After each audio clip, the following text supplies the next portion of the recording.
Hi friends, मेरा नाम है राम विष्णु और मेरे चैनल पे आप सभी का स्वागत है। आज मैं आपके लिए एक नई कहानी लेके आया हूँ। ये कहानी 100 ऊँटों के बारे में है। इस कहानी से हम कैसे अपनी समस्या का सॉल्यूशन करते हैं इन 100 ऊँटों के माध्यम से। तो इसी के साथ हम कहानी को शुरू करते हैं। चलो आज कुछ नया सीखते हैं। राजस्थान के एक गांव में रहने वाला व्यक्ति किसी न किसी समस्या से हमेशा परेशान रहता था और इस कारण वो अपने जीवन में बहुत ही दुखी था। और एक दिन उसको कहीं से एक जानकारी प्राप्त हुई कि उसके गांव में एक पीर बाबा अपने कबीले के साथ उसके गांव में आ रहे हैं।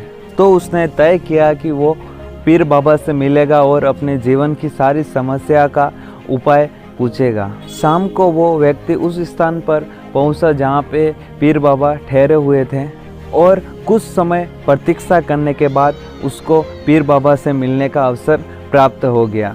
और वो उन्हें प्रणाम करके बोला कि बाबा, मैं अपने जीवन में समस्याओं से बहुत ही परेशान हूँ। एक समस्या से छुटकारा मिलता नहीं और दूसरी समस्या खड़ी हो जाती है। घर की समस्या, काम की समस्या, स्वास्थ्य की समस्या और न जाने कितनी समस्या घिरा हुआ हूँ।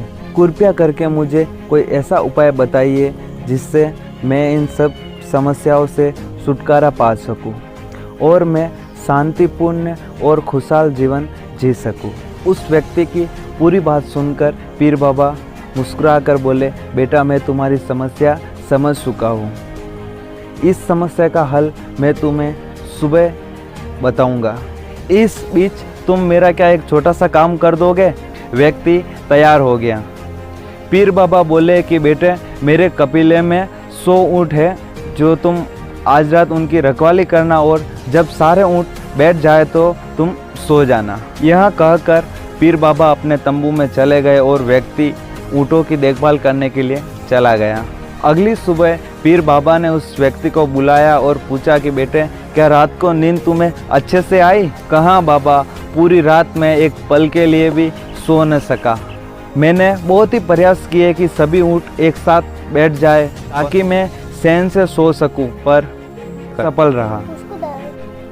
कुछ ऊँट तो सवती बैठ गए और कुछ ऊँट मेरे प्रयास करने के बाद भी नहीं बैठे और कुछ बैठ गए तो दूसरे ऊँट खड़े हो गए। इस तरह मेरी पूरी रात बीत गई। ये व्यक्ति ने उत्तर दिया। पीर बाबा मुस्कुराए और बोले कि यदि मैं गलत नहीं हूँ तो तुम्हारे साथ ऐसा हुआ। नंबर 1, कई ऊँट खुद ब खुद बैठ गए। नंबर 2, कईयों को तुमने प्रयास करके बैठा दिया। नंबर 3, कईयों को तुमने अपने प्रयास के बावजूद भी नहीं बैठाया और कुछ खुद ब खुद बैठ गए। बिल्कुल ऐसा ही हुआ बाबा, व्यक्ति तब प्रता से बोला। तब पीर बाबा ने उसे समझाते हुए कहा कि क्या तुम समझ गए कि जीवन की समस्याएं इसी तरह की है?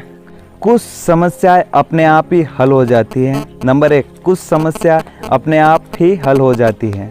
नंबर 2, कुछ समस्या प्रयास करने के बाद ही हल होती है। नंबर 3, कुछ प्रयास करने के बाद भी हल नहीं होती है। उन समस्याओं को समस्या पर ही छोड़ दो। सही समय आने पर वो समस्याएं अपने आप ही हल हो जाएगी। कल रात तुमने ये अनुभव भी किया होगा कि चाहे तुम कितना भी प्रयास क्यों ना कर लो, तुम सारे ऊँटों को एक साथ नहीं बैठा सकते।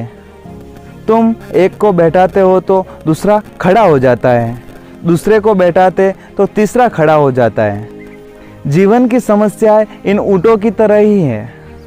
एक समस्या हल होती नहीं और दूसरी आ खड़ी हो जाती है। समस्या जीवन का ही एक हिस्सा है और ये हमेशा ही रहेगी। कभी ये कम है तो कभी ये ज़्यादा। बदलाव तुम्हें ये समय में लाना है। उलझे रहने के स्थान पर इसे एक तरफ रख देना चाहिए और जीवन में आगे बढ़ना है। व्यक्ति को पीर बाबा की ये बात समझ में आ गई और उसने निश्चित कर लिया कि आगे से वो अपनी समस्याओं को खुद पर हावी होने नहीं देगा। चाहे सुख हो या दुख, वो समस्याओं को अपने जीवन पर हावी होने नहीं देगा। चाहे सुख हो या दुख, वो अपने जीवन में आगे बढ़ता चला जाएगा। आज का ये वीडियो थोड़ा अलग हो गया है। अगर वीडियो पसंद आया हो तो मेरे चैनल को सब्सक्राइब ज़रूर कीजिएगा, ताकि मेरे सारे वीडियो की नोटिफिकेशन आपको मिलती रहेगी। और अगर वीडियो अच्छा लगा हो तो अपने दोस्तों के साथ ज़रूर शेयर कीजिएगा। धन्यवाद। जय हिंद। कर दिखाओ कुछ ऐसा जो दुनिया करनी चाहे, सिर्फ आपके जैसा।